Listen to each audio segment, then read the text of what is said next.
श्रीकृष्णाय परब्रह्मणे नमः।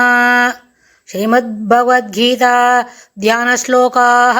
नमोऽस्तु ते व्यासविशालबुद्धे पुल्लारविन्दायत पत्रनेत्र येन त्वया भारततैलपूर्णः प्रज्वालितो ज्ञानमयः प्रदीपः प्रपन्नपारिजाताय स्तोत्रवेत्रैकपाणये ज्ञानमुद्राय कृष्णाय गीतामृतदुहे नमः।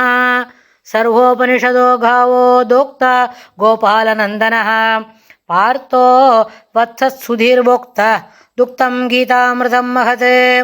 वसुदेवसुतं देवं कंसचाणूरमर्दनं देवकी परमानन्दं कृष्णं वन्दे ஜகத்குரும். அடுத்தது 3வது அத்தியாயம் கர்மயோகத்தில் 20வது ஸ்லோகம்.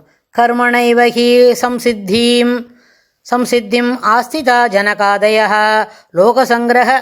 லோகசங்கிரகம் ஏவாபி சம்பஷ்யன் கர்த்துமர்ஹசி. கர்மணைவஹி சம்சித்திம் ஆஸ்திதா ஜனகாதயः லோகசங்கிரகம் ஏவாபி சம்பஷ்யன் கர்த்துமர்ஹசி.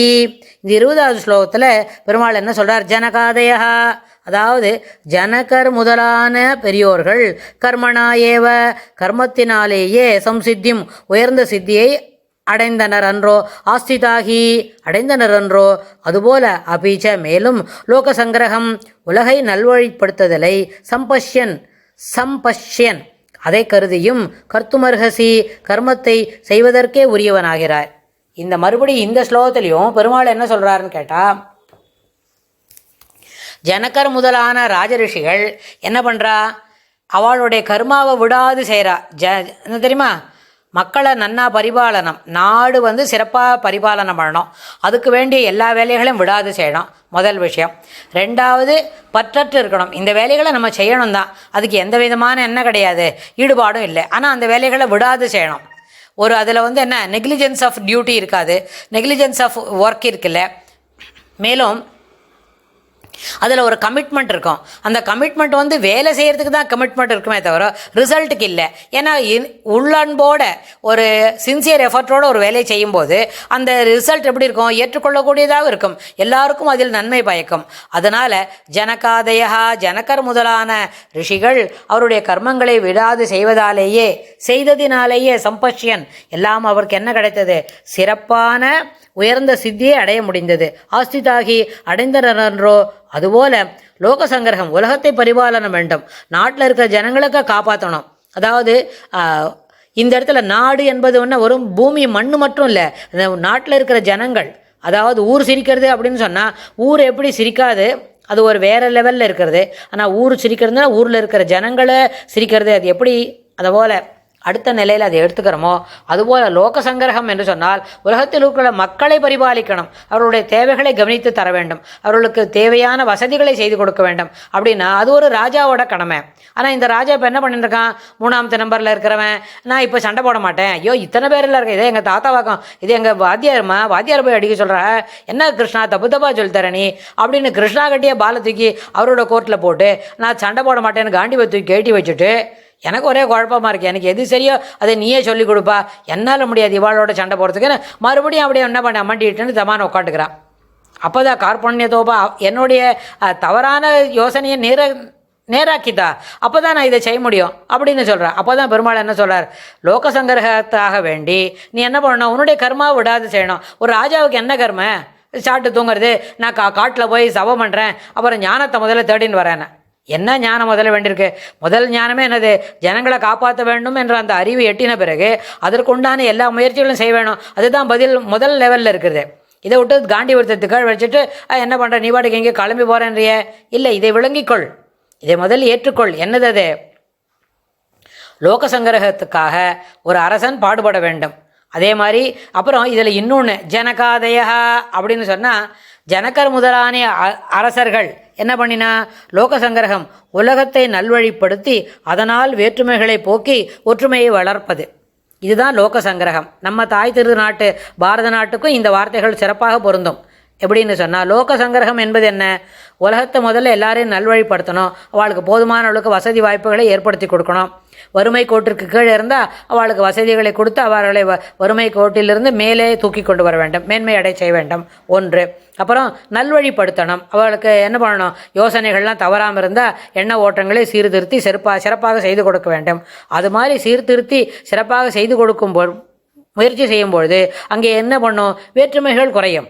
அவன் உயர்ந்தவன் தாழ்ந்தவன், இவனுக்கு படிப்பு வருது படிக்க வரல, இவன் பணக்காரனாக இருக்கான் இல்லை, அது மாதிரி சின்ன சின்ன விஷயங்கள், அதாவது சோஷியோ எக்கனாமிக் ஸ்டேட்டஸில் இருக்கிற இந்த டிஸ்கிரிபன்சிஸ் இருக்கே, வேறு அதெல்லாம் மாறிட்டு அது என்ன ஆகும், அது வேற்றுமைகளை போக்கி ஒற்றுமையை வளர்த்து கொள்வதற்கு வழிவகுக்கும். அதுதான் லோக சங்கிரகம்.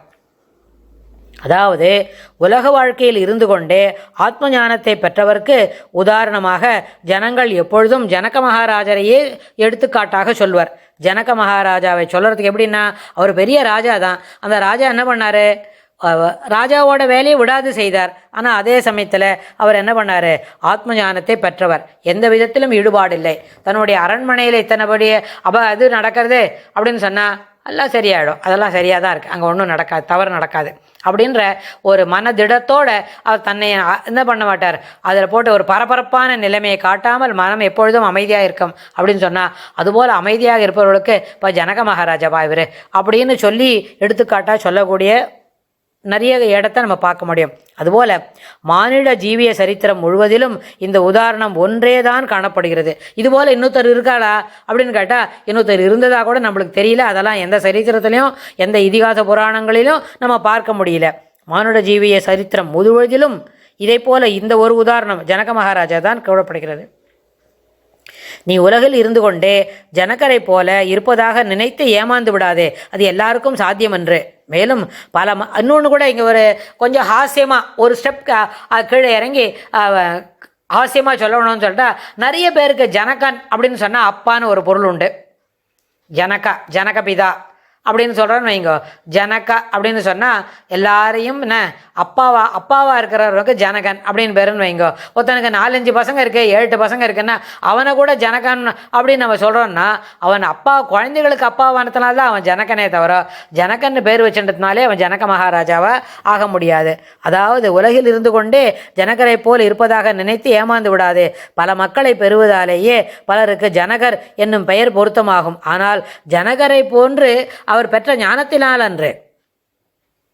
அதுபோல ஜனக மகாராஜாவுக்கு இருக்கிற ஞானம் அரிதினும் அரிது. அதுபோல் எல்லாருக்கும் அதுபோல் ஞானம் கிடைக்குமான்னு கேட்டால் இல்லை, ஞானம் கிடைப்பதற்கு வாய்ப்பில்லை. ஜனகாதயா அப்படின்னு சொன்னால் யார், இக்ஷ்வாகு, ரகு, திலீபன், அஸ்வபதி, பிரஹ்லாதன், அம்பரீஷன், எல்லாருமே ஏதாவது இதுபோல் வாழ்க்கையில் இருந்து கொண்டே ஆத்ம ஞானத்தை பெற்றவர்கள். அதுபோல விவேகி சர்வதா முக்தா குர்வதோ நாஸ்தி கர்த்திருதா அலேபவாதம் ஆஸ்ரித்ய ஸ்ரீகிருஷ்ண ஜனகாதவ் ஸ்ரீகிருஷ்ண ஜனகௌ யதா. அதாவது விவேகி சர்வதா முக்தா குர்வதோ நாஸ்தி கர்த்திருதா அலேபவாதம் ஆஸ்ரித்ய ஸ்ரீகிருஷ்ண ஜனகௌ யதா அப்படின்னு கடவோபனிஷத் கூட இப்படி ஒரு வார்த்தையை நம்ம முன்னாடி விரித்து காட்டுறது. அதனால் ஜனக மகாராஜாவாக இருக்க முடியும் என்றால் அது எல்லாருக்கும் சாத்தியமில்லை, அது அரிதினும் அரிது. சாதாரணமாக ஜனகன்னு சொன்னால் நிறைய பசங்களுக்கு அப்பா கூட ஜனகன்னு பேர் தான். அதனால் ஜனகன்னு நம்மளுக்கு தெரியும்னு ஏமாந்து விடாதே. அதுபோல் ஆத்ம ஞானத்தை பெற்றுக்கொள்ள வேண்டியது அவசியம் அப்படின்னு பெருமாள் இந்த இந்த ஸ்லோகத்தில் சொல்லிக் கொடுக்குறார். அடுத்த ஸ்லோகத்தில் இன்னும் என்ன சொல்கிறார் அப்படின்னு நம்ம பார்க்கலாம். ஸ்ரீகிருஷ்ணாய துப்யம் நமஹ.